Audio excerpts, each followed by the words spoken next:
Hello नमस्कार साथियों, कैसे हो आप सब लोग। मैं आशा करता हूँ काफ़ी बेहतरीन होंगे आप सब लोग। मेरा नाम है हरिओम सिंह और बहुत बहुत स्वागत है आप सभी लोगों का हरिओम एजुकेशन यूट्यूब चैनल पर।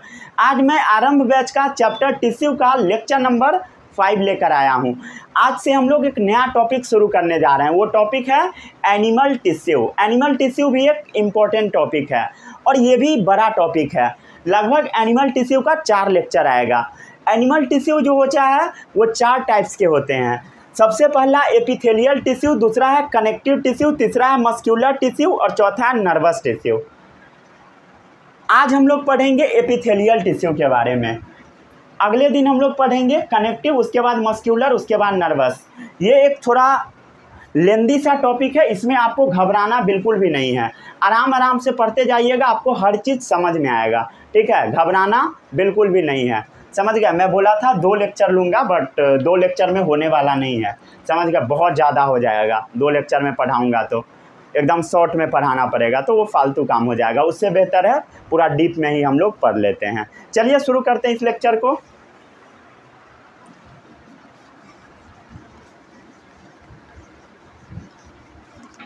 चलो भाई, कॉपी सभी लोग निकाल लो और हेडिंग डालो कॉपी में, एनिमल टिश्यू।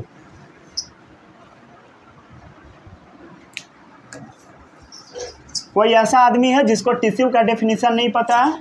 बहुत सारा होगा। ठीक है, अगर आप ऐसा है तो बहुत अच्छी बात है, आप एग्ज़ाम में फेल होने वाले हैं। खुशखबरी है आपके लिए। ठीक है, चलो भाई, टिश्यू क्या होता है चलो बता देता हूँ। नहीं आता है कोई बात नहीं है। टिश्यू क्या होता है बता, ये सेल का ग्रुप होता है, ग्रुप ऑफ सेल्स। समझ गए, जिसका कॉमन ओरिजिन होता है। ठीक है, मतलब उसका मम्मी पापा एक ही होगा। समझ गए। ठीक है, कॉमन ओरिजिन, और इसका काम भी सेम ही होगा, कॉमन फंक्शन परफॉर्म करेगा। समझ गए। और भी इसका डेफिनेशन में कुछ कुछ इंक्लूड होता है, वो सब मैं पहले पढ़ा दिया था। ठीक है, अब नहीं बताऊंगा। समझ गए। टिश्यू क्या होता है, ग्रुप ऑफ सेल्स। सेल्स का जो ग्रुप होता है उसको हम टिश्यू बोल देते हैं, जिसका कॉमन ओरिजिन होना चाहिए, मतलब उसका मम्मी पापा एक ही होना चाहिए और उसका काम भी सेम ही होना चाहिए। चलो भाई आगे देखते हैं। अब आता है एनिमल टिश्यू। प्लांट टिश्यू हम लोग पूरा खत्म कर लिया। अगर कुछ भी डाउट है तो आप कमेंट बॉक्स में लिखिए तो मैं बता दूंगा। देख रहे हैं हम लोग animal tissue. Animal tissue mainly 4 types के होते हैं। ठीक है, on the basis of function. कोई भी चीज़ को आप डिवाइड करते हो किसी भी चीज़ के बेसिस पे, जैसे पढ़ने वाला बच्चा है कि नहीं पढ़ने वाला बच्चा है, एक तरीका हो गया कि कौन कितना पढ़ता, उसके बेसिस पे आप क्लासीफाई करोगे। कौन बच्चा के पास कितना ज़्यादा पैसा है, कोई अमीर होगा कोई गरीब होगा, ये पैसा के बेसिस पे क्लासिफिकेशन हो गया। अलग अलग बेसिस होता है। कोई बच्चा ज़्यादा प्यार मोहब्बत में लीन होगा, कोई कम होगा, ये भी एक बेसिस हो गया। समझ गया। कोई ज़्यादा पढ़ता होगा कोई कम पढ़ता होगा। तो ये सब क्या है, क्लासीफाई करने का तरीका है। तो ऐसे ही काम के आधार पर एनिमल टिश्यू 4 टाइप के होते हैं। ठीक है, 4 types of animal tissue on the basis of function. काम के आधार पर एनिमल टिश्यू 4 तरह के होते हैं। चलो भाई, इसका नाम अब हम लोग देखते हैं। सबसे पहला जो है वो है आपका एपिथेलियल टिश्यू। Epithelial tissue. दूसरा जो टिश्यू है वो है आपका कनेक्टिव टिश्यू। तीसरा है आपका मस्क्यूलर टिश्यू।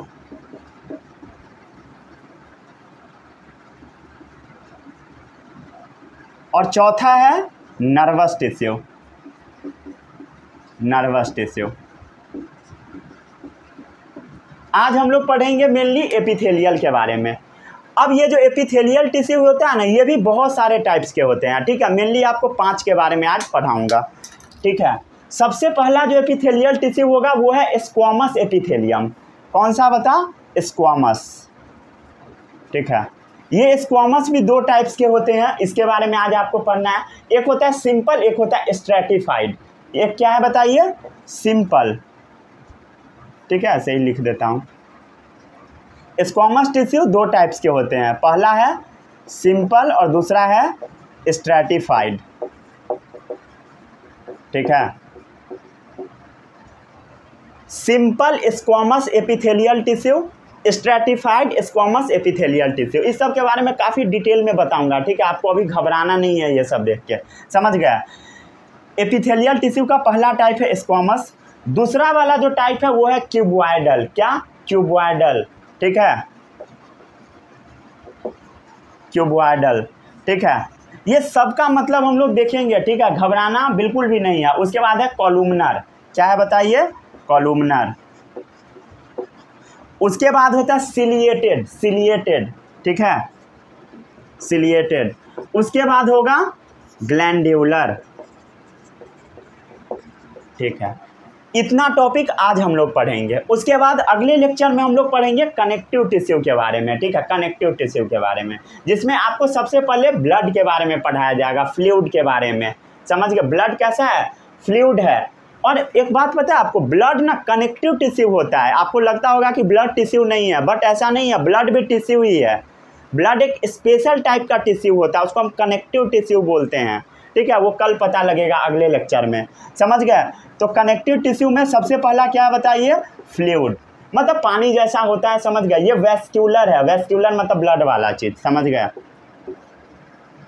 वेस्क्यूलर क्या है बताइए? ब्लड, ठीक है, जिसके बारे में अगले लेक्चर में आपको पढ़ाया जाएगा। उसके बाद आता है स्केलेटल कनेक्टिव टिश्यू, ठीक है, स्केलेटल। इसके बारे में भी मैं कल बताऊंगा। स्केलेटल वाला भी दो टाइप का होता है। स्केलेटल समझ रहे हो ना, जो हमारे बॉडी का फ्रेमवर्क तैयार कर देता है, ढांचा तैयार करता है जिस पे हम खड़े हैं, वही क्या है बता? स्केलेटल। उसी को ना बोलते हैं ढांचा, स्केलेटल।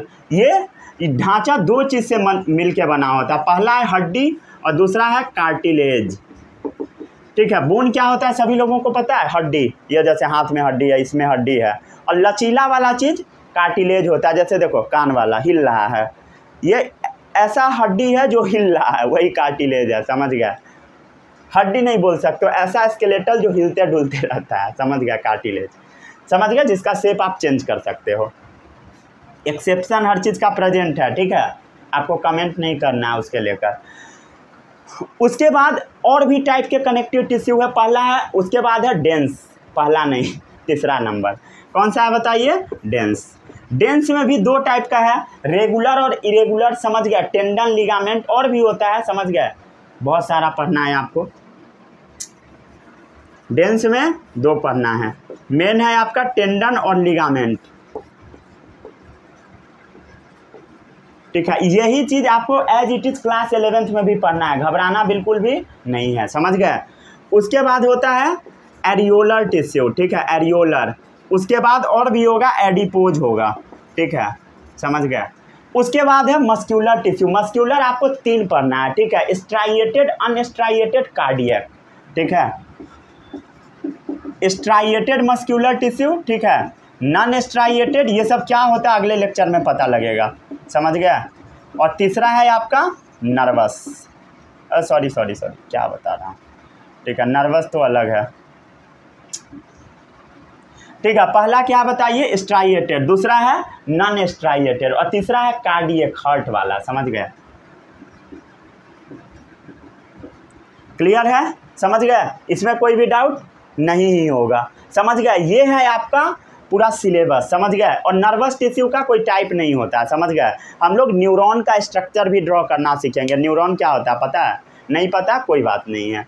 चलिए शुरू करते हैं अब हम लोग एपिथेलियल टिश्यू, ठीक है। जल्दी से इसको नोट डाउन कर लीजिए। दिख रहा है हर चीज़ साफ साफ? हाँ दिख रहा है।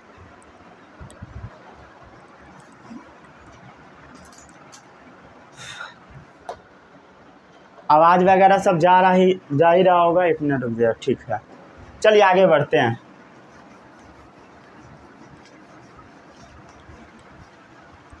अब हम लोग पढ़ेंगे एपिथेलियल टिश्यू। क्या होता है एपिथेलियल टिश्यू? आइडिया है? थोड़ा बहुत भी नहीं है, कोई बात नहीं है, हर चीज़ आपको पता लग जाएगा अभी।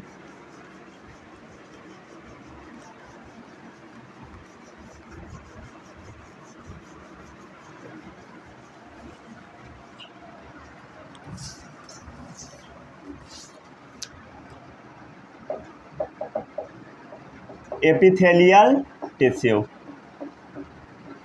सबसे पहले हम समझते हैं एपिथेलियल टिश्यू होता क्या है। ये ना कोई भी जो आपका ऑर्गन है, समझ गया, ऑर्गन जैसे हार्ट, किडनी, लीवर, ये सब क्या है बताइए, ऑर्गन है। तो इसको जो कवर करता है, समझ गए, बाहर से, वो एपिथेलियल टिश्यू है। जो भी कोई ऑर्गन को कवर करता है वो कौन सा टिश्यू है बताइए, एपिथेलियल टिश्यू। ये क्या करता है, कवर्स करता है ऑर्गन को। सभी ऑर्गन को नहीं करता, लेकिन ज़्यादा से ज़्यादा ऑर्गन को जरूर करता है। मोस्टली ऑर्गन को एपिथेलियल टिश्यू ही कवर करता है। Covers most of the organ, समझ गए, कवर्स मोस्ट ऑर्गन, समझ गए, बहुत सारे ऑर्गन्स को एपिथेलियल टिश्यू कवर करता है, ठीक है। और हमारे बॉडी में कैविटीज प्रेजेंट होता है। कैविटी मतलब समझते हो, खाली जगह। क्या होता है, समझो इस चीज़ को, थोड़ा समझने का कोशिश कीजिए, ठीक है। जैसे क्या करूं, एक आदमी का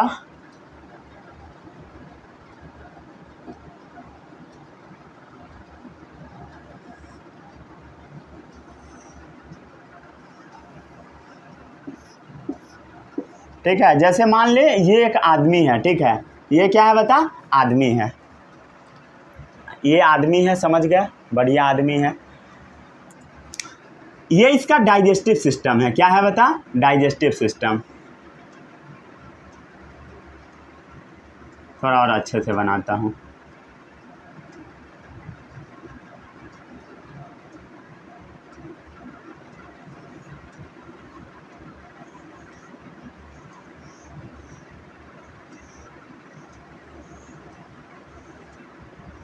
ये इसका डाइजेस्टिव सिस्टम है, समझ गए, ये इसका डाइजेस्टिव सिस्टम है, इस आदमी का डाइजेस्टिव सिस्टम है, समझ गया, ये इसका डाइजेस्टिव सिस्टम है।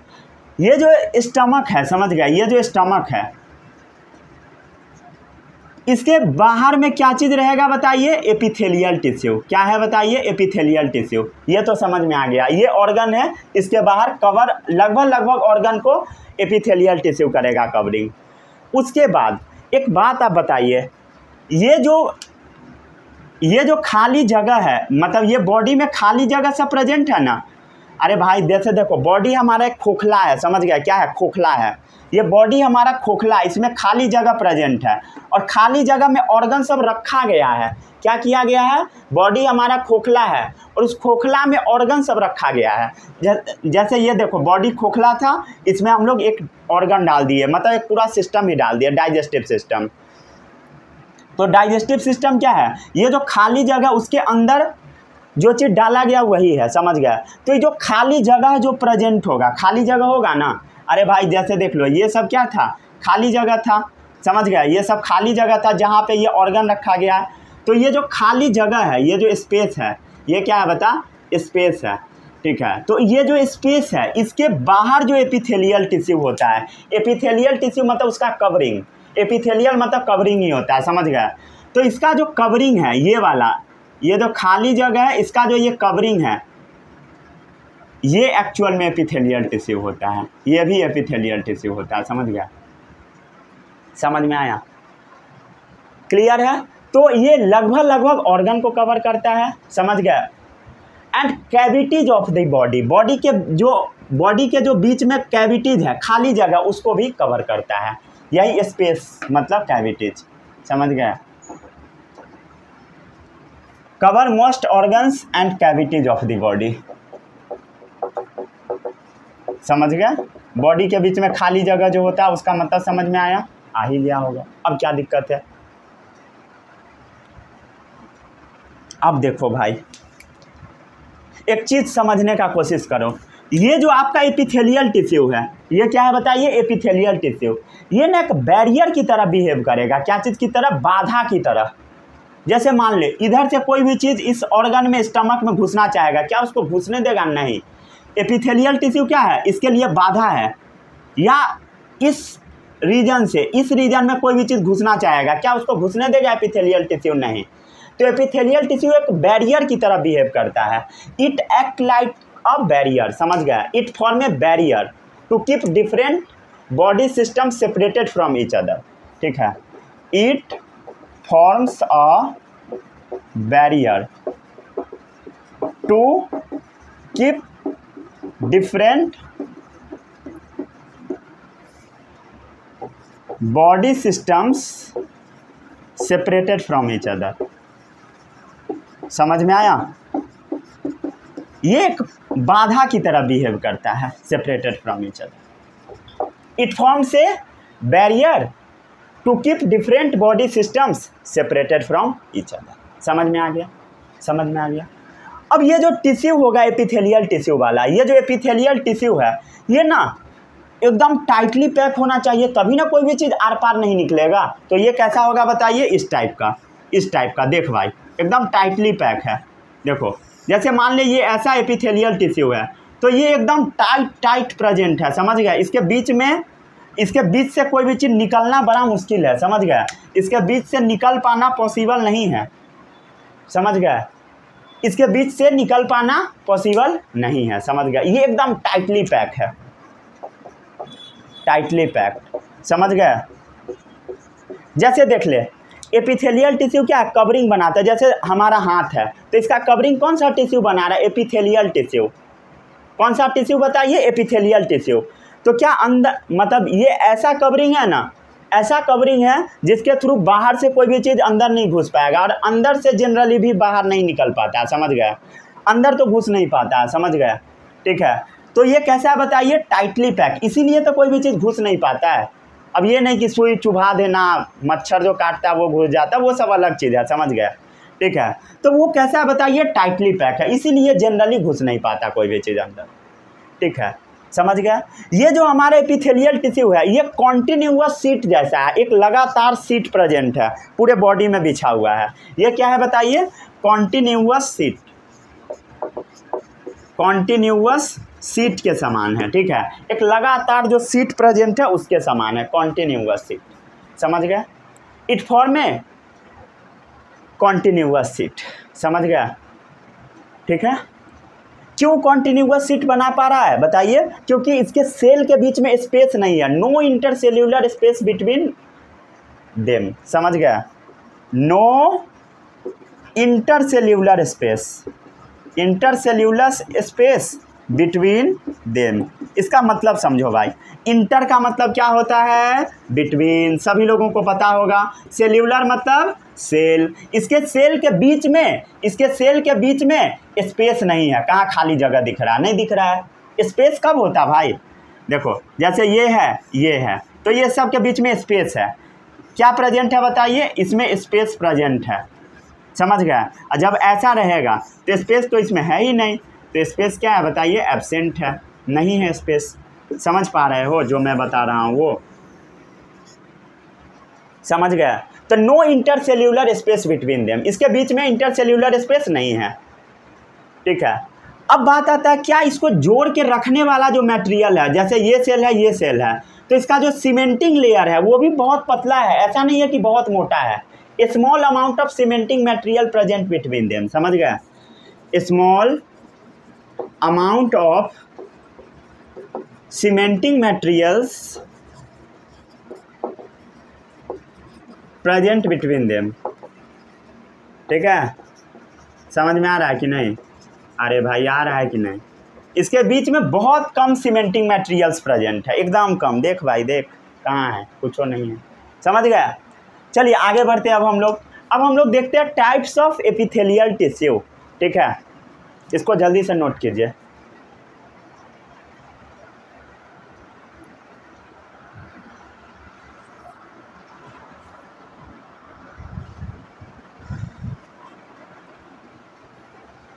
ठीक है, हो गया नोट? एक मिनट रुक जाइए।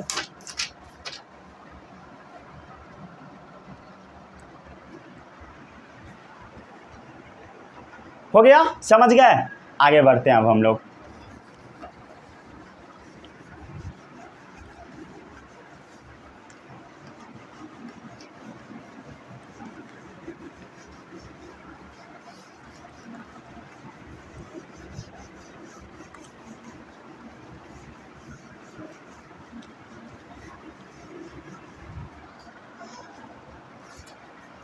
अब हम लोग देख लेते हैं टाइप्स ऑफ एपिथेलियल टिश्यू। ठीक है, 5 टाइप्स के आपको पढ़ना है। ठीक है, बहुत सारा टाइप होता है, समझ गया ना। टाइप्स ऑफ एपिथेलियल टिश्यू, ठीक है, टाइप्स ऑफ एपिथेलियल टिश्यू। ये भी काम के आधार पर ही, समझ गए ना, ये भी काम के आधार पर ही क्लासिफिकेशन होगा, on the basis of shape, arrangement of cell, function, समझ गए ना। तो on the basis of shape and arrangement of cell. इसका शेप कैसा है, सेल का अरेंजमेंट कहाँ पे है, क्या काम है, समझ गए। इसके बेसिस पे कोई भी क्लासिफिकेशन हम लोग कुछ बेसिस पर ही करते हैं, ये तो समझ में आ ही गया होगा, समझ गए। सबसे पहला जो है वो है स्क्वामस एपिथेलियम। कौन सा एपिथेलियम बताइए, स्क्वामस एपिथेलियम। ये जो स्क्वामस है ना, ये स्क्वामा वर्ड से आया है। किस वर्ड से, स्क्वामा, ठीक है, स्क्वामा वर्ड से आया। इसका मतलब होता है स्केल, स्केल लाइक। स्केल कैसा होता है भाई, स्केल पटरी, फ्लैट, अरे भाई ऐसा ही होता है ना स्केल, अरे स्केल ऐसा ही होता है ना, फ्लैट, अरे पटरी जिससे लाइन खींचते हो ऐसा ही होता है ना। हाँ, तो ये कैसा होगा बताइए, ऐसे ही बॉडी में स्केल के जैसा ये प्रेजेंट है, समझ गया। स्केल लाइक अपीयरेंस है इसका, समझ गया, स्केल लाइक अपीयरेंस है। That's why they are also called as tessellated epithelium, ठीक है। ये ना स्केल के जैसा होता है, समझ गया, इसीलिए इसको हम लोग टेसिलेटेड एपिथेलियम भी बोल देते हैं।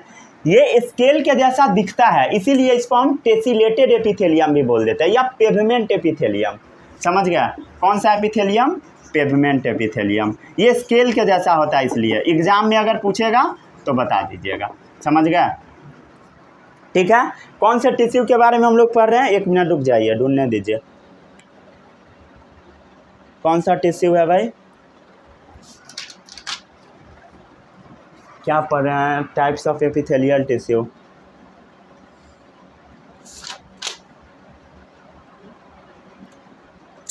मिल भी नहीं रहा है। दिस एपिथेलियम हैज स्क्वामा वर्ड से SQUA, ठीक है, सब ठीक ठाक है। TSSELLATD, ठीक है, सब स्पेलिंग सब सही है, वो एक बार क्रॉस चेक कर लिया बुक से, समझ गया। इसमें किसी को कोई भी डाउट नहीं होगा, समझ गया ना, क्लियर, कोई भी डाउट नहीं होगा। अब हम देख लेते हैं सबसे पहला स्क्वामस एपिथेलियम, ठीक है। स्क्वामस एपिथेलियम भी दो टाइप का है, समझ गए, वो है आपका सिंपल स्क्वामस एपिथेलियम। कौन सा बताइए, ये दो टाइप्स के हैं, ठीक है। उसमें सबसे पहला है सिंपल स्क्वामस एपिथेलियम,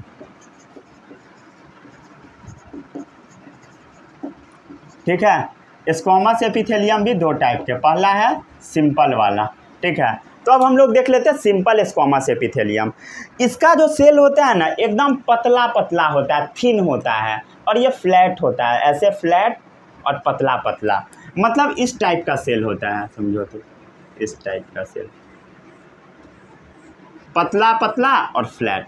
कैसा सेल है बता, थिन है। कैसा सेल है बता, फ्लैट है, फ्लैट, पतला, थिन, समझ गए। Cell are very thin and flat, समझ गए, cells are very thin and flat, समझ गया।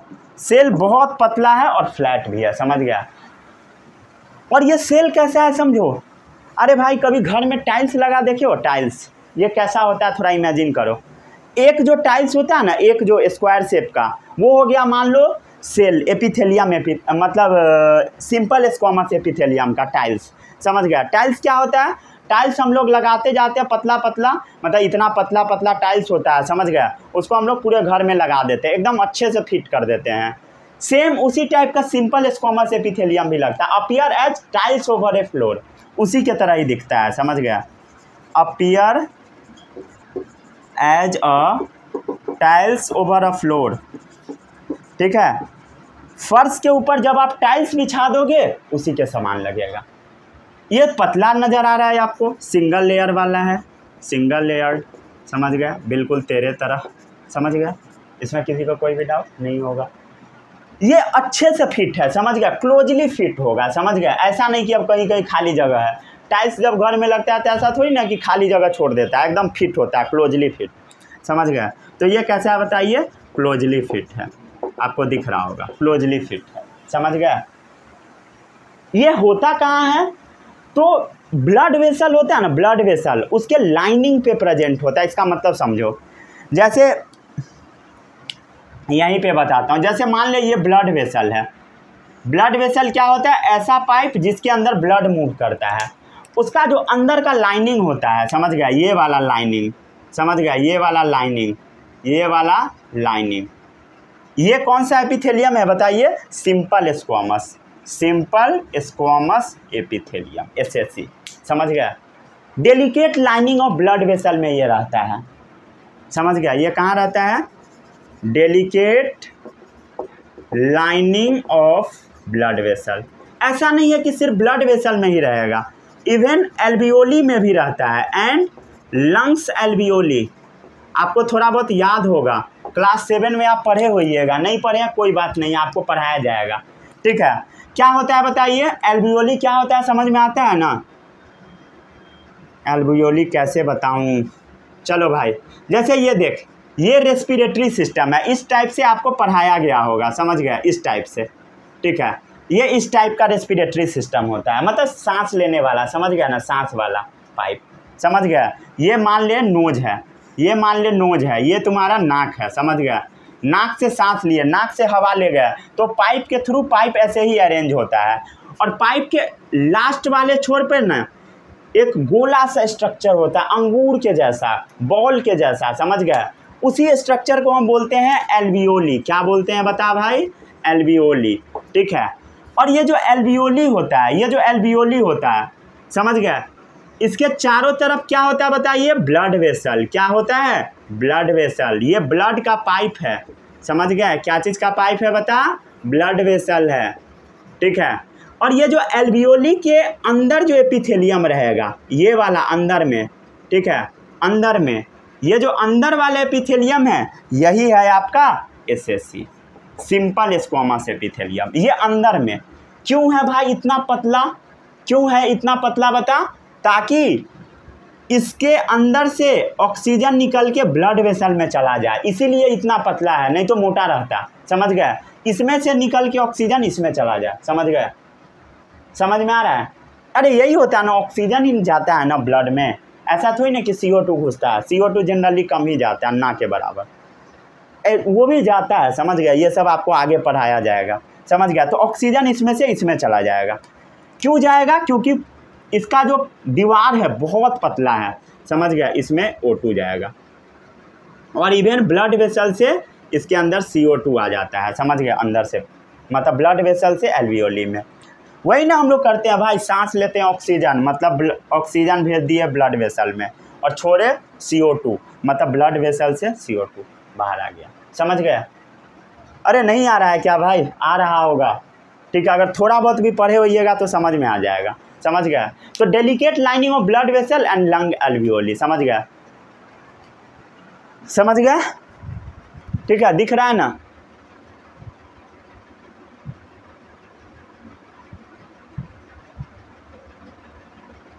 ठीक है, दिख रहा होगा, अब दिख जाएगा, रुक जाइए 1 मिनट,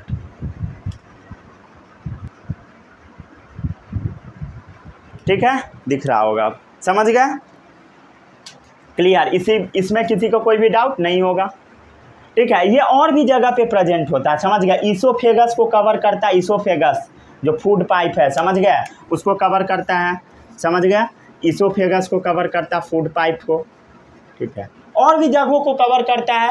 मुंह का जो लाइनिंग होता है अंदर, मुंह का जो लाइनिंग, समझ गया, लाइनिंग मतलब दीवार सब, वहाँ पर भी प्रेजेंट होता है, लाइनिंग ऑफ माउथ में भी, एंड लाइनिंग ऑफ माउथ में भी, समझ गया, उसको भी ये कवर करता है, क्लियर। चलिए अब इसको जल्दी से नोट डाउन कर लीजिए, समझ गए, दिख रहा होगा अच्छे से, हाँ दिख रहा है।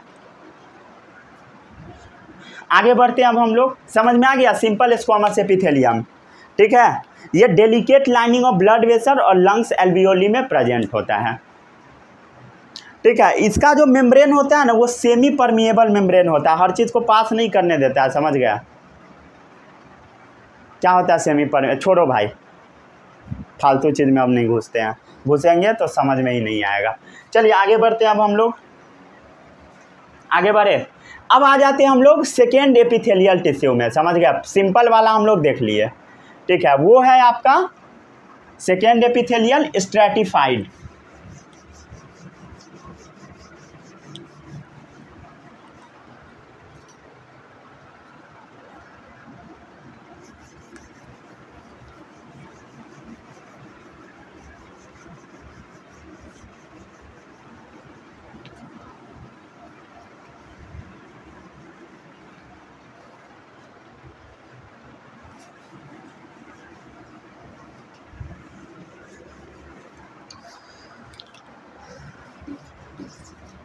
सेकेंड टाइप का जो एपिथेलियल टिश्यू है वो कौन सा है बता भाई, स्ट्रैटिफाइड।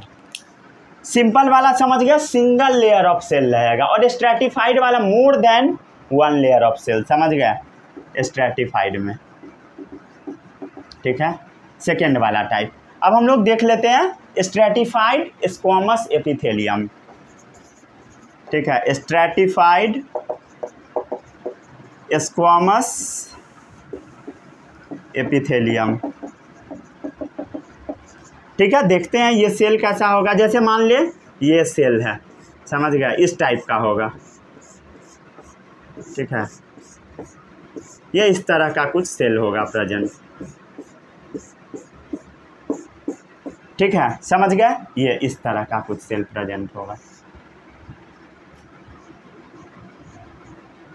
समझ गया। ये कौन सा है बताइए, स्ट्रैटिफाइड स्क्वामस एपिथेलियम।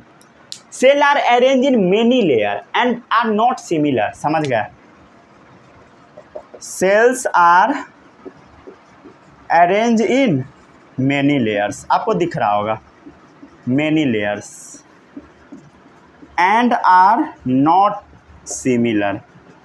आपको सब एक जैसा नज़र नहीं आ रहा होगा, अलग अलग टाइप का नज़र आ रहा है, समझ गए, क्लियर है। It is found in the outer side of skin, समझ गया, स्किन के बाहर वाले साइड पे प्रेजेंट होता है।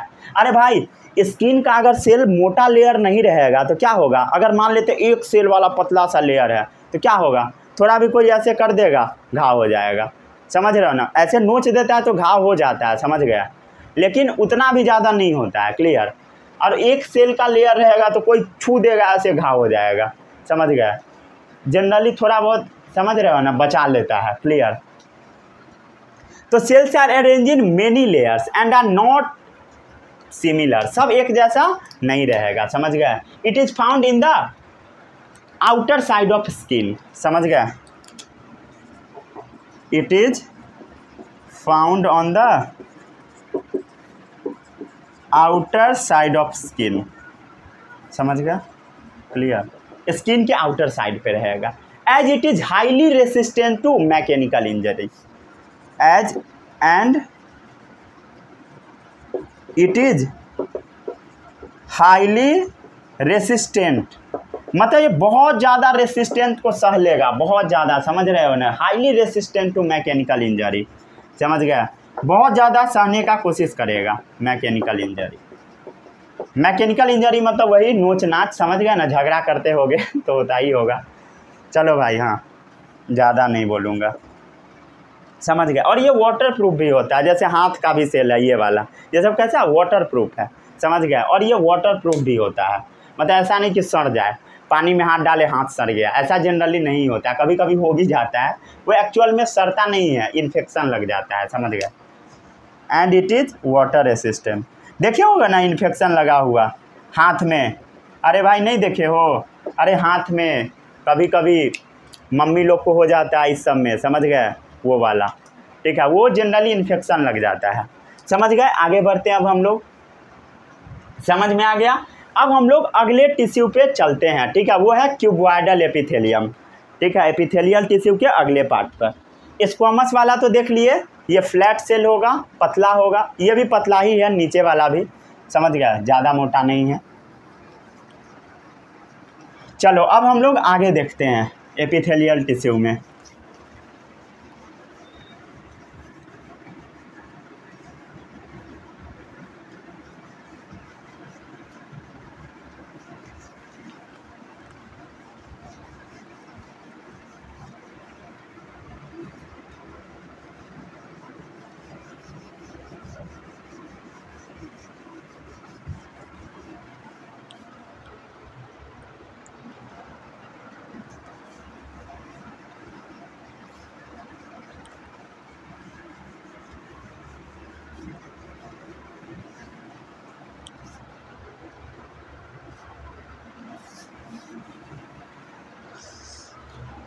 स्क्वामस वाला हम लोग देख लिए, अब आते हैं अगले टिश्यू में, समझ गए।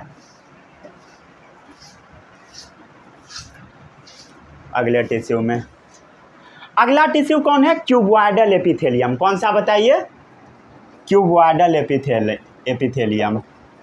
देखो भाई, क्यूबॉइडल एपिथेलियम नाम से क्लियर है, नाम से। क्यूबॉइड तो नाम सुने हो ना, कोन क्यूबॉइड सुने होगे, समझ रहे हो, तो उसी के जैसा सेल होता है, समझ गया। क्यूबॉइड को ये कॉनिकल सेल बोलता है, समझ गया। एग्जैक्टली क्यूबॉइडल सेल नहीं होता है, ये कॉनिकल बोला जाता है। क्यूबॉइड क्या होता है? इस टाइप का क्यूबॉइड यही होता है ना, समझने का कोशिश करो। क्यूबॉइड और कोन बनाने आता है सभी लोगों को कि ये भी नहीं आता है? अरे भाई मैथ उथ पढ़ते हो कि नहीं? नहीं पढ़ते हो? मैथ वगैरह बना रहे हो या नहीं? ठीक है, ये क्या है बता? क्यूबॉइड है। ये क्या है? कोन है। कुछ क्वेश्चन दे दूँ क्या? चल बता, बहुत पढ़ते हो तो। इसमें वर्टेक्स कितना होता है? कितना वर्टेक्स? इसमें दोनों में सेम ही होगा। वर्टेक्स कितना होता है बता? फेस कितना होता है ये भी बता। फेस कितना होता है? दोनों का आंसर आपको कमेंट बॉक्स में देना है। क्यूबॉइड में कितना वर्टेक्स और कितना फेस? बताइए। मैथ भी पढ़ते ही होइएगा, नहीं पढ़ते हो तो अब क्या करोगे यार? तुम्हें वर्टेक्स नहीं पता है, फेस नहीं पता है, क्या पढ़ोगे? समझ रहे हो? चलो और भी देता हूँ कुछ। ये हो गया आपका क्वेश्चन नंबर 1। ये क्वेश्चन नंबर 2, ये इसका बताइए वॉल्यूम ऑफ क्यूबॉइड। ठीक है, वॉल्यूम ऑफ क्यूबॉइड। उसके बाद ये बताइए lateral surface area of cuboid. ठीक है, total surface area of cuboid. ये सब का जवाब आपको कमेंट बॉक्स में देना है, समझ गए। 5 क्वेश्चन पूछा हूँ, जवाब दीजिए कमेंट बॉक्स में। चलिए हाँ, बढ़ते हैं आगे। अब आता है अपने टॉपिक पे आते हैं। ठीक है, मैथ नहीं पढ़ा रहा हूँ, ऐसे भी मेरा मैथ बहुत, समझ रहे हो ना, कमज़ोर है।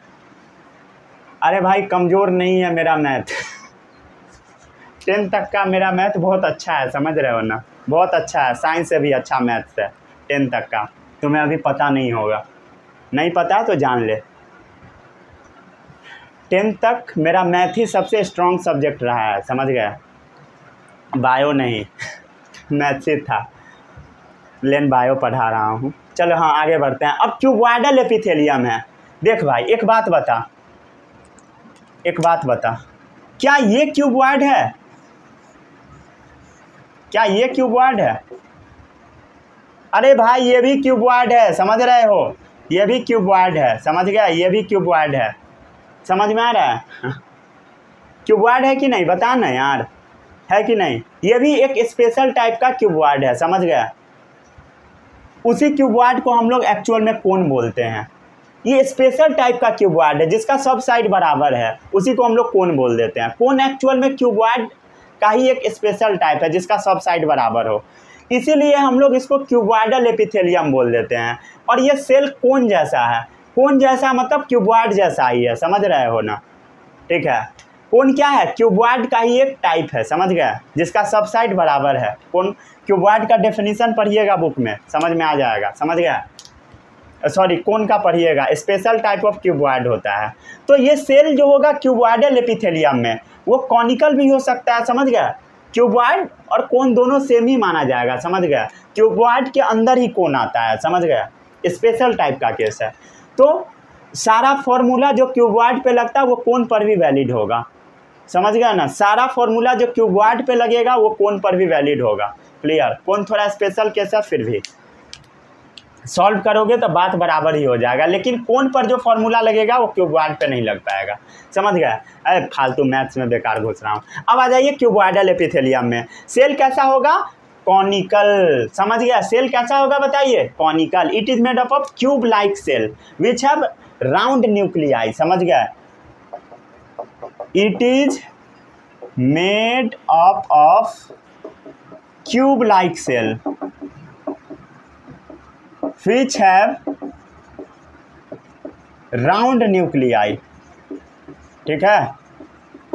कैसा सेल होगा? इस टाइप का, कोन लाइक। देखो भाई ये कोन जैसा हम लोग बना रहे हैं, और इसका न्यूक्लियस कैसा होगा? गोला। ये क्या है बता? न्यूक्लियस है। समझ गया? ये क्या है? न्यूक्लियस है। क्लियर? समझ गया? क्लियर है? इसमें किसी को कोई भी डाउट नहीं होगा। ये कहाँ पे प्रेजेंट होता है ये याद रखिएगा। ठीक है? It form lining of kidney tubule. Kidney के अंदर जो ट्यूब होता है उसका ये लाइनिंग बनाता है, मतलब उसका ये दीवार बना देता है। समझ गया? It form lining of kidney tubule. ठीक है? It forms lining of kidney tubule. समझ रहे हैं?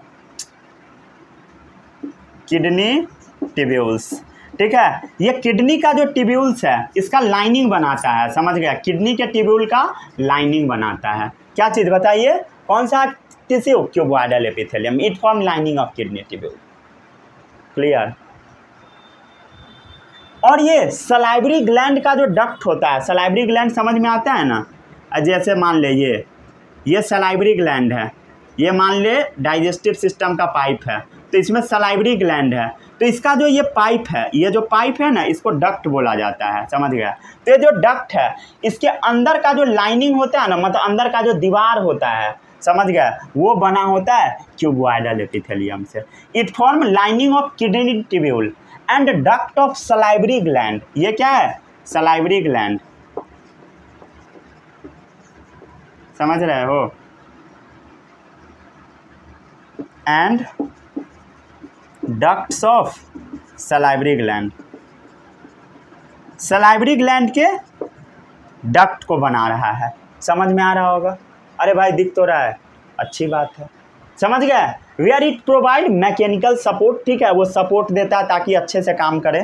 ठीक है? प्रोवाइड्स मैकेनिकल सपोर्ट, ताकि ये सब निकलने उकलने में डैमेज ना हो। ठीक है? ये बढ़िया सा सेल होता है। क्लियर? ठीक है? हो गया? चलिए, ये और भी जगह पर प्रेजेंट होता है। Germinal epithelium of gonads. ठीक है? Germinal epithelium of gonads. Gonads क्या होता है वो समझो। अरे भाई, टेस्टिज का नाम सुने हो? मेल रिप्रोडक्टिव सिस्टम में टेस्टिज। समझ रहे हो ना? टेस्टिज। ठीक है? और होता है क्या चीज़ बताइए? ओवरी। टेस्टिज और ओवरी। टेस्टिज क्या है? मेल वाले का पार्ट है, मेल रिप्रोडक्टिव पार्ट है। ये फीमेल रिप्रोडक्टिव पार्ट है। तो इसके अंदर में जो पाइप सब प्रेजेंट होता है, उस पाइप का लाइनिंग बनाता है क्यूबॉइडल एपिथेलियम। जर्मिनल एपिथेलियम मतलब, एक मिनट रुक जाइए, स्पेलिंग गलत हो गया। जर्मिनल एपिथेलियम मतलब टेस्टिज और ओवरी। समझ गए? समझ गया? जर्मिनल मतलब वही होता है रिप्रोडक्टिव पार्ट। समझ गया? तो रिप्रोडक्टिव पार्ट का जो एपिथेलियम होगा, कवरिंग होगा, वो गोनाड्स का जो कवरिंग होगा। फिर गड़बड़ हो रहा है स्पेलिंग, रुक जाए एक मिनट। GONADS। ठीक है? गोनाड्स का जो कवरिंग होगा वो कौन सा टिश्यू बनाएगा? Cuboidal epithelium. जर्मिनल क्या है? जर्मिनल मतलब रिप्रोडक्टिव वाला। समझ गया? जो कि क्या है? टेस्टिज और ओवरी।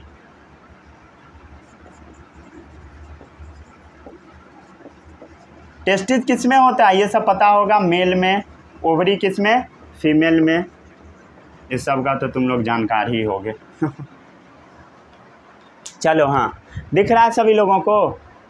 दिख रहा है? बढ़िया। समझ में आ रहा है कि नहीं? आ ही रहा होगा। ठीक है? इसका और भी काम होता है। ठीक है? इट ऑल्सो हेल्प्स इन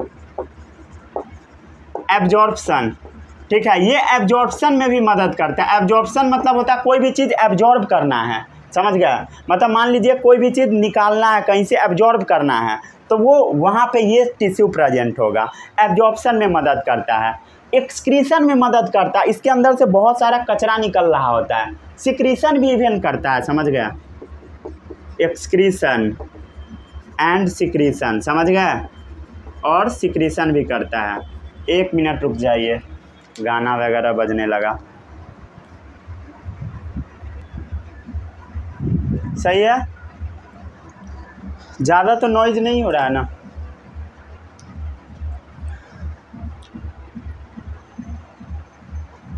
ठीक है, अब हम लोग आगे बढ़ते हैं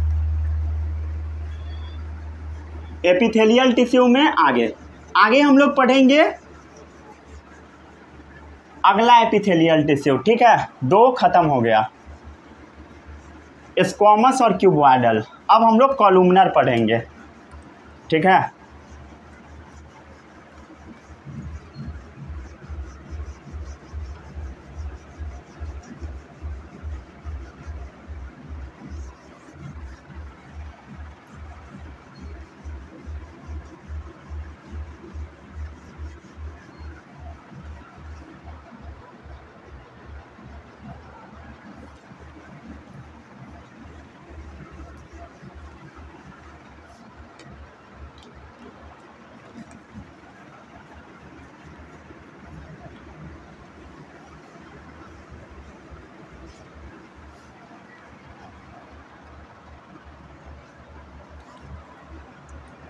हाँ, अब हम लोग आगे बढ़ते हैं कॉलुमनर एपिथेलियम। तीसरा एपिथेलियल टिश्यू है।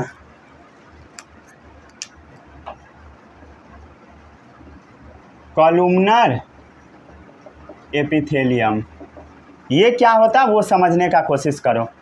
इसमें जो सेल होता है ना, ये कॉलम लाइक होता है, इस टाइप का सेल होता है, समझ गया। लंबा लंबा सेल होता है, टॉल और सिलेंडर, मतलब खड़ा सेल, समझ गया। खड़ा सिलेंडर, समझ गया। और इसका न्यूक्लियस थोड़ा चिपटा सा होता है, इलोंगेटेड, लंबा चिपटा।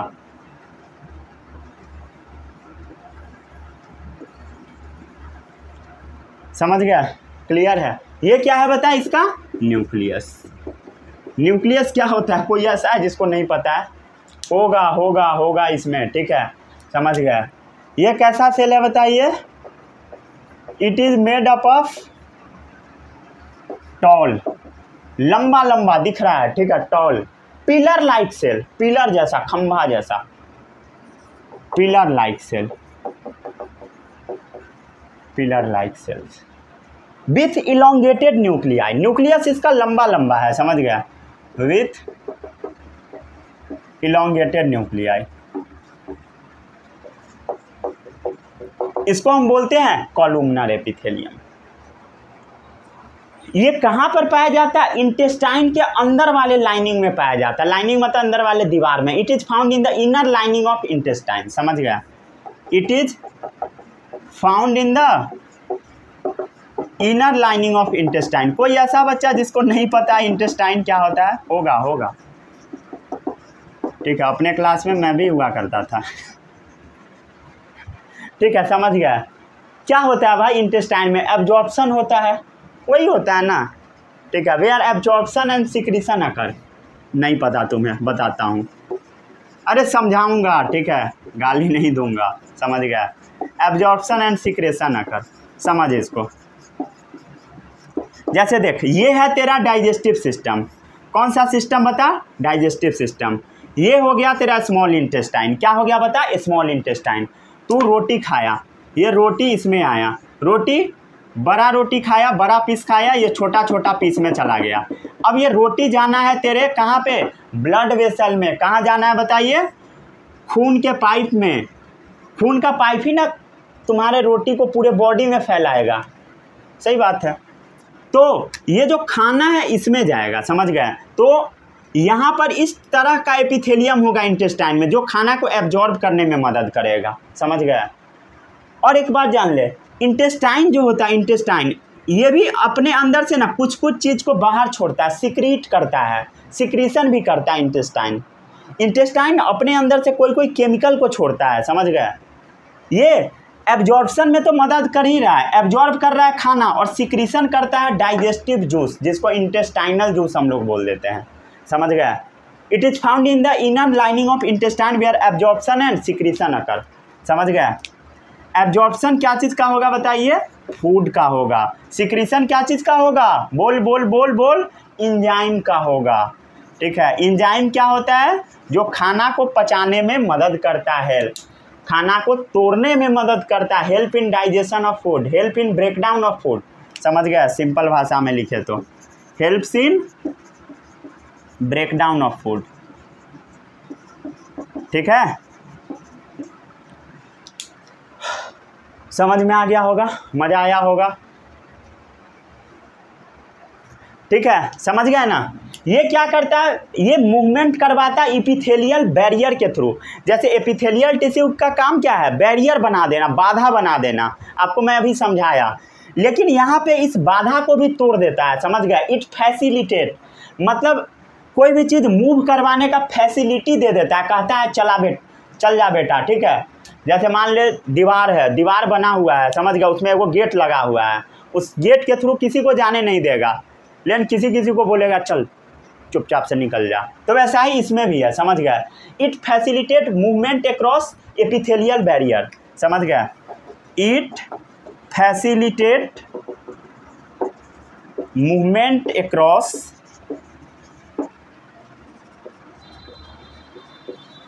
एपिथेलियल बैरियर, समझ में आया। मतलब एपिथेलियल टिश्यू में जो बाधा बना रहता है, उस बाधा को भी तोड़ ताड़ के निकल जाता है, समझ गए।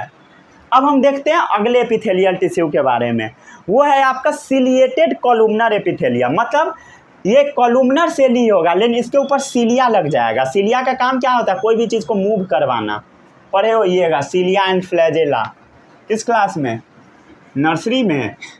अरे नहीं पढ़े हो कोई बात नहीं है, मैं पढ़ा दूंगा, ठीक है, हर एक चीज़ बता दूंगा।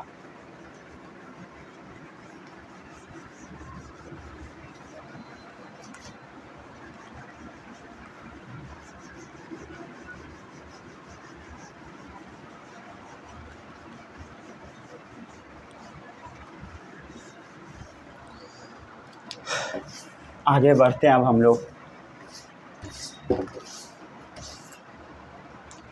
अगला टिश्यू कौन सा है, ciliated columnar epithelium, 4th number होगा, सिलिएटेड कॉलुमनर एपिथेलियम। ये कैसा होता है समझने का कोशिश कीजिए। ये इस तरह का सेल होता है, कॉलुमनर तो है ही, कॉलुमनर तो है ही, समझ गया। कॉलुमनर, इसके ऊपर बस सीलिया लगा दे, सीलिया लग गया, मतलब ये क्या चीज़ में मदद करेगा बता, मूवमेंट में मदद करेगा, कोई भी चीज़ को मूव करवाने में मदद करेगा, समझ गए, ठीक है। When columnar epithelium cell possesses cilia, समझ गया, उसी को सिलिएटेड कॉलुमनर एपिथेलियम बोल देते हैं। व्हेन कॉलुमनर एपिथेलियल सेल्स पोजेजेज सीलिया, ठीक है। जब कॉलुमनर एपिथेलियम सेल के ऊपर सीलिया लगा होता है, ये क्या है बता, सीलिया, उसको हम बोल देते हैं ciliated columnar epithelium. When columnar epithelium cell possesses cilia, समझ गया। सीलिया क्या है, हेयर लाइक बाहर निकला हुआ चीज, समझ गया। सीलिया क्या है, हेयर लाइक प्रोजेक्शन, प्रोजेक्शन मतलब होता है आउटग्रोथ, लिखना है तो लिख सकते हैं, आउटग्रोथ, बाहर निकला हुआ चीज, समझ गया। It is called ciliated columnar epithelium, इसी को बोला जाता है, it is called ciliated columnar epithelium.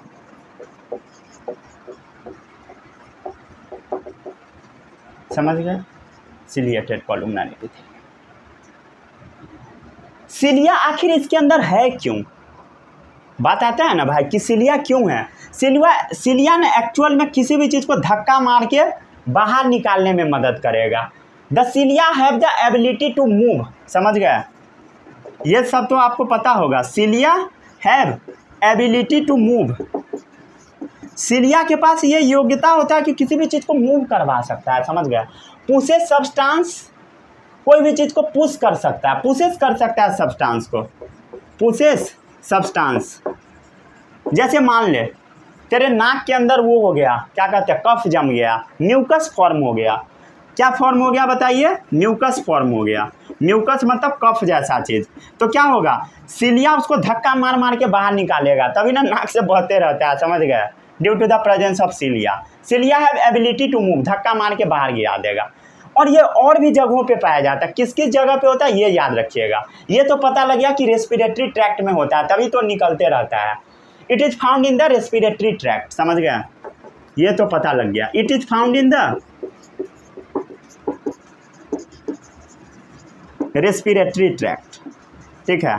मतलब जो सांस वाला नली है, सांस लेने वाला, उसके अंदर सिलिया प्रेजेंट है, तभी तो बाहर निकल जाता है।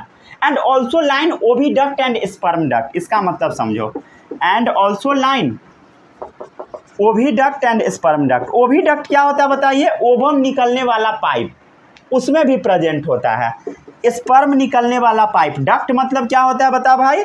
डक्ट मतलब पाइप, पाइप।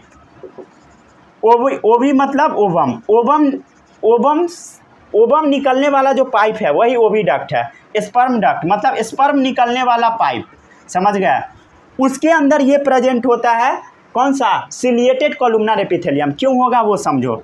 जैसे देख भाई, ये है फीमेल रिप्रोडक्टिव सिस्टम, समझ रहे हो ना, ये पढ़े होइएगा आप लोग, ठीक है। ये हो गया, मान लेते हैं ओवरी है, समझ गया।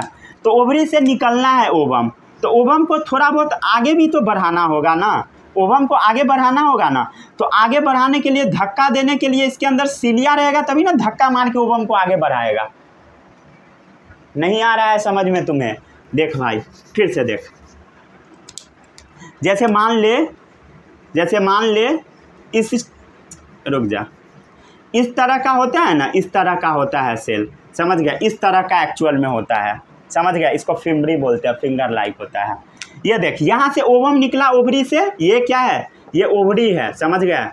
और ये है ओविडक्ट, ये इसमें से निकला, ओवम निकला, इसमें आ गया। अब ओवम को यहाँ तक तो पहुँचाना होगा ना, यहाँ तक तो पहुँचाना होगा, तभी ना फर्टिलाइजेशन होगा, तभी ना स्पर्म आएगा, स्पर्म आएगा और यहाँ पे जाके फर्टिलाइज करेगा भाई।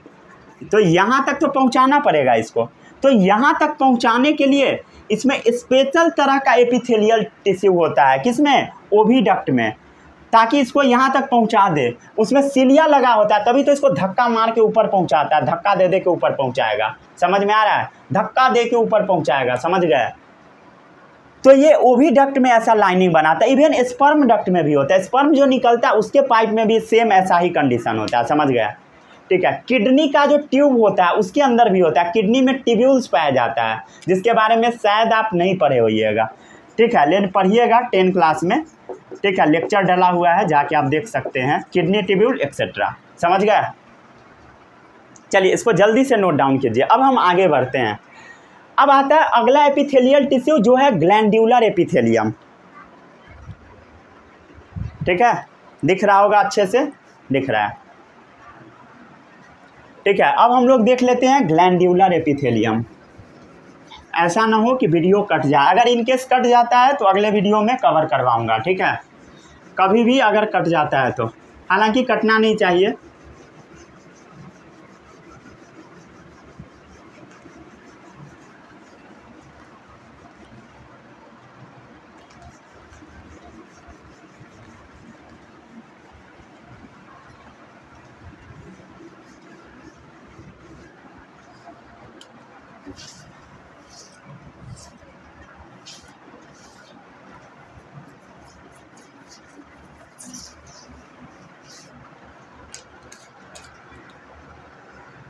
ठीक है, अब हम लोग आगे बढ़ते हैं। आगे अब क्या पढ़ेंगे? ग्लैंड्यूलर एपिथेलियम, ठीक है, ये 5वां नंबर होगा, लास्ट नंबर, ग्लैंड्यूलर एपिथेलियम, ठीक है। हम लोग ग्लैंड्यूलर एपिथेलियम को ड्रॉ करते हैं। जैसे मान ले ये है एपिथेलियल टिश्यू, सब समझ गया, एपिथेलियल टिश्यू। अब क्या होता है, ये वाला जो टिश्यू है ना, ये वाला, ये ना नीचे में ऐसा बना देगा, डब्बा जैसा, ये ऐसा डब्बा जैसा बना देगा। और ये डब्बा जो रहेगा ना, ये बहुत सारा सेल का भी हो सकता है, सिंगल सेल का भी हो सकता है। तो हम लोग बहुत सारा सेल वाला बना लेते हैं। ये डब्बा बना दिया। ये जो डब्बा है ना, ये एक्चुअल में ग्लैंड है। क्या है बताइए? ग्लैंड। ग्लैंड क्या होता है? जिसके अंदर से कोई भी चीज़ निकलता हो, ठीक है। Sometime portion of epithelial tissue fold inward, समझ गया? Sometimes portion of epithelial tissue fold inwards, कभी कभी एपिथेलियल टिश्यू का पोर्शन अंदर की तरफ फोल्ड हो जाता है, आपको दिख रहा होगा फोल्ड हुआ, फोल्ड इनवर्ड्स, और वो ग्लैंड बना देता है। This result in the formation of multi cellular gland, समझ गया? This result in the formation of multi cellular gland, बहुत सारा सेल वाला ग्लैंड बना देता है, समझ गया? Multi cellular gland. और this type of tissue known as glandular epithelium tissue.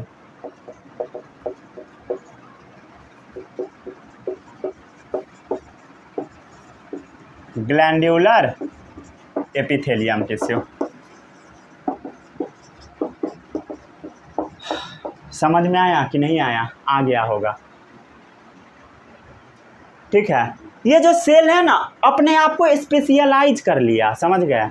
Additional specialisation रख लिया। स्पेशलाइज मतलब समझते हो?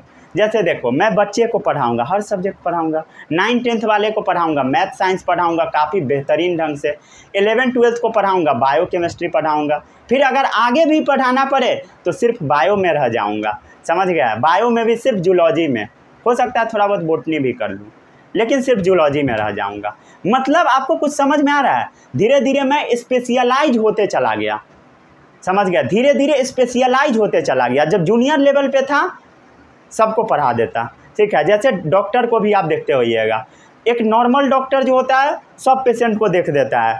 चल तुमको सर्दी है, आ जा, तुमको घाव हो गया, चल इधर आ, हाथ तोड़ लिया, चल इधर आ, हाथ फुला लिया है, चल इधर आ, समझ रहे हो ना? हर चीज़ का इलाज कर देगा कोई कोई डॉक्टर, समझ रहे हो? अब कोई कोई डॉक्टर ऐसा होगा जो कहेगा ना, हम तो खाली हार्ट के पेशेंट को देखेंगे, हार्ट में भी पार्टिकुलर जगह में गड़बड़ी है तब ये देखेंगे, नहीं तो ना देखेंगे, समझ गए? ऐसा भी डॉक्टर होता है। तो वो क्या है बता? स्पेशलाइज है, वो हार्ट के बारे में ही महारत हासिल किया है, उसी को हम स्पेशलाइजेशन बोलते हैं। अपने आप को किसी भी पार्टिकुलर काम करने के लिए महारत हासिल कर लेना। तो वैसे ही ये जो सेल है अपने आप से कोई भी चीज़ सीक्रेट करवाने के लिए महारत हासिल कर लेता है, समझ गए? इसी को बोलते हैं ग्लैंड्यूलर एपिथेलियम स्पेशलाइज फंक्शन करता है। Cell acquire additional specialization function, समझ गए? Cells acquire additional specialization function, समझ गए? सेल अपने आप को एकदम स्पेशलाइज कर लेगा, कहेगा चल बेटा अब हम तो यही करेंगे, समझ गए? Such as secretion of substance, ठीक है, एट द एपिथेलियल सरफेस, जैसा कि such as secretion of substance at epithelial surface. इसका मतलब समझो, इसका मतलब समझने का कोशिश करो, ठीक है? जैसे देख, यहाँ से क्या करेगा, कोई कोई चीज़ को ये सिक्रीट करता रहेगा, समझ गए? ये एपिथेलियल टिश्यू का क्या है? सरफेस है, तो इसमें से ये कोई कोई चीज़ को निकालते रहेगा, समझ गए? Such as secretion of substance, अपने अंदर से कोई कोई चीज़ सिक्रीट करता रहेगा एट एपिथेलियल सरफेस पे, समझ गए? Clear? These are also known as gland cell, इसको अब हम लोग ग्लैंड सेल भी बोल देते हैं।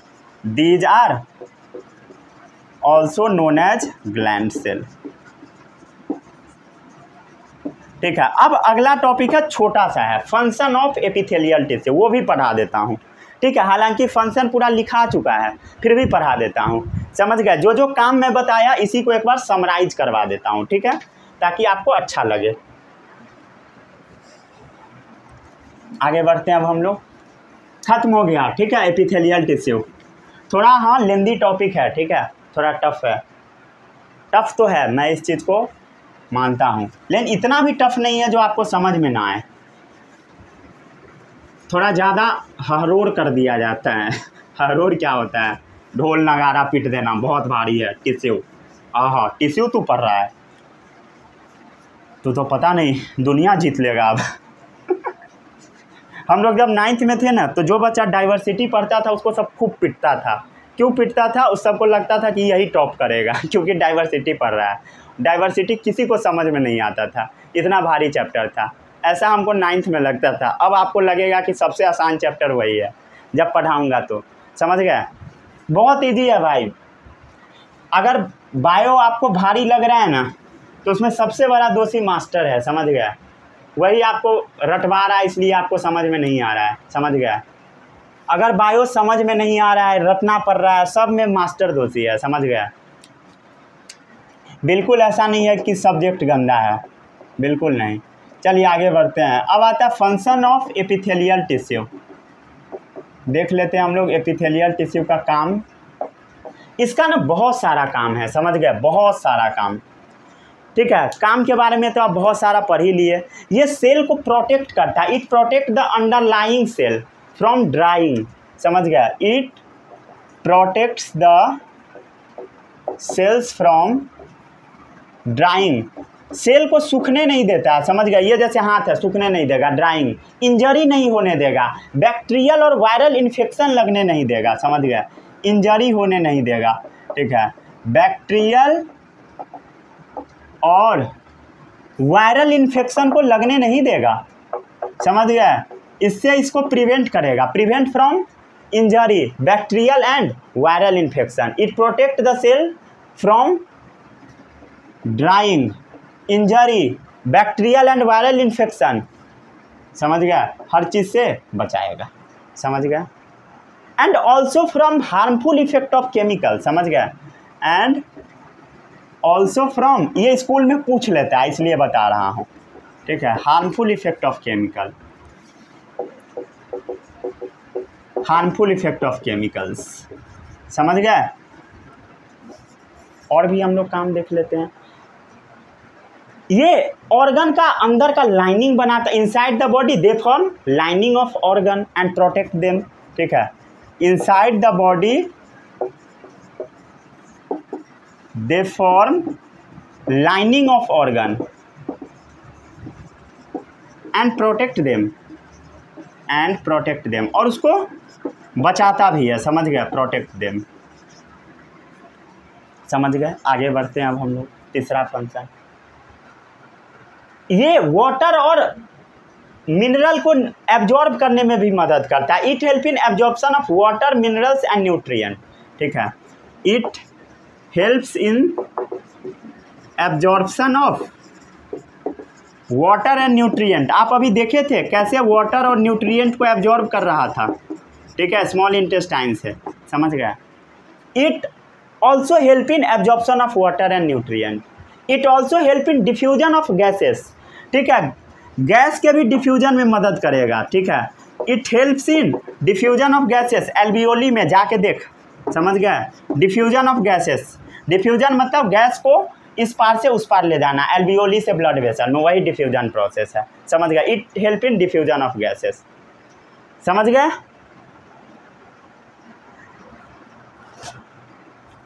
ठीक है, ये वेस्ट प्रोडक्ट निकालने में भी मदद करता है।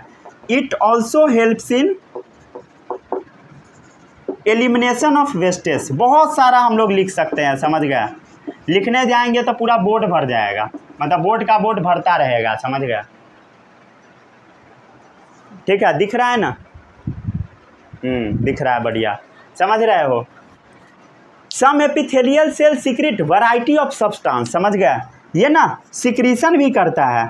अभी हम लोग देखे हैं, सिक्रीशन भी करता है। जैसे पसीना एपिथेलियल सेल ही निकालता है, सलाइवा भी, इंजाइम भी। समझ गए? इंजाइम अभी हम लोग देखे थे ना, इंटेस्टाइन का एपिथेलियल सेल वो निकाल रहा था, इंटेस्टाइन वाला सेल। सलाइवा वो भी निकलता है। समझ गए? ठीक है, और भी चीज़ निकलता है सिक्रीशन में। पसीना, स्वेट। ठीक है, समझ गए?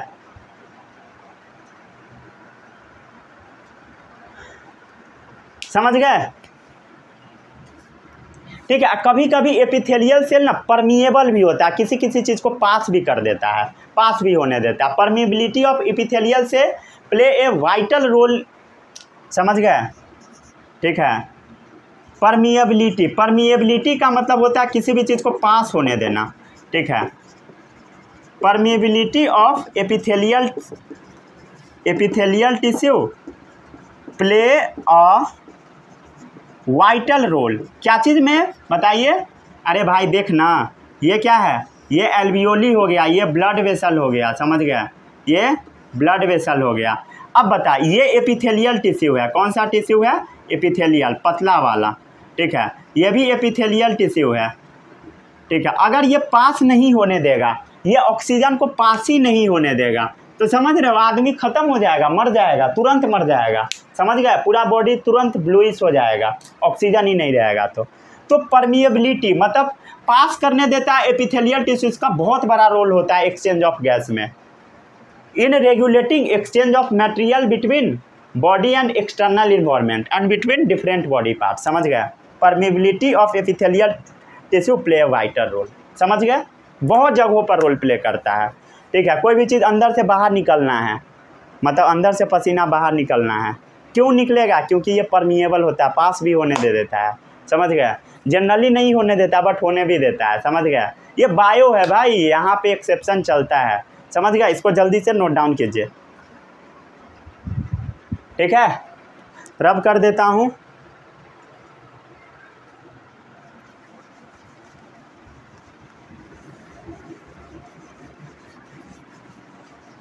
यहाँ पर आपका लेक्चर समाप्त होता है, ठीक है।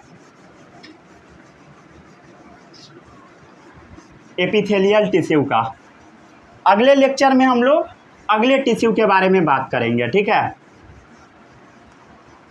कनेक्टिव या मस्क्यूलर के बारे में बात होगा, ज़्यादा चांस रखिए कनेक्टिव ही, मस्क्यूलर भी कर सकता हूँ। मस्क्यूलर एक हो सके तो छोटा टॉपिक रहेगा, समझ गए, हालांकि छोटा कुछ भी नहीं है, समझ गए। यहीं पर इस लेक्चर को समाप्त करते हैं। अगले लेक्चर में मैं आपसे इस लेक्चर से कुछ क्वेश्चन पूछूंगा जिसका जवाब आपको कमेंट बॉक्स में देना होगा। मिलते हैं अगले लेक्चर में, तब तक के लिए बाय बाय, जय हिंद, ऑल द बेस्ट।